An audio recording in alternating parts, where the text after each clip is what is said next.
Gentleman, मेरे देश का खाना चखिए और खुद बताइए कि आपको कैसा लगा।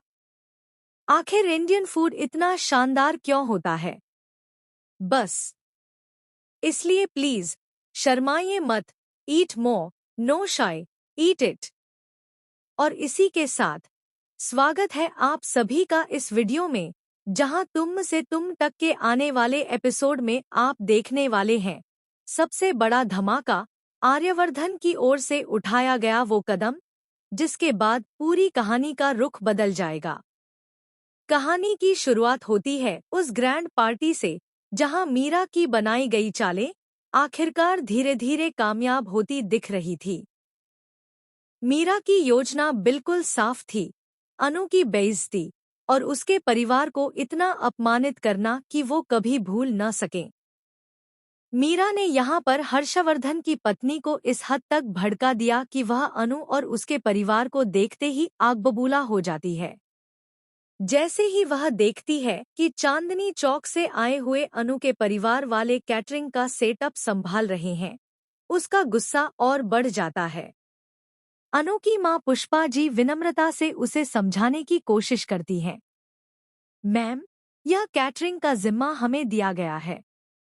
हमने आपके लिए बहुत मेहनत से ये खाना तैयार किया है। लेकिन जैसे ही वह कॉन्टिनेंटल ब्रेकफास्ट की जगह देसी खाना रिसीव करती है, उसकी आंखों में गुस्से की ज्वाला और तेज हो जाती है। मीरा दूर से यह सब देखकर मुस्कुरा रही थी। उसे लग रहा था कि उसका प्लान अब पूरी तरह से कामयाब हो गया है। अनु की बेइज्जती तय है और अनु के परिवार को शर्मिंदा होना ही पड़ेगा। लेकिन मीरा शायद भूल चुकी थी कि किसके सामने चालें चल रही है। आर्यवर्धन मीरा की साजिश को झंडे पहले ही समझ चुका था। उसने आर्यवर्धन को सावधान कर दिया था कि अनु के साथ बड़ी गलत हरकत होने वाली है। ये सब कौन कर रहा है? क्यों? फैसला तुम्हें लेना होगा। झंडे की बात सुनकर आर्यवर्धन खुद अनु के घर गया। उसने परिवार को काम में हाथ बंटाने में मदद की, खाने की तैयारी चेक की, कुजीन सेट करवाया और फिर वह चुपचाप पार्टी में सब कुछ संभालने पहुंच गया।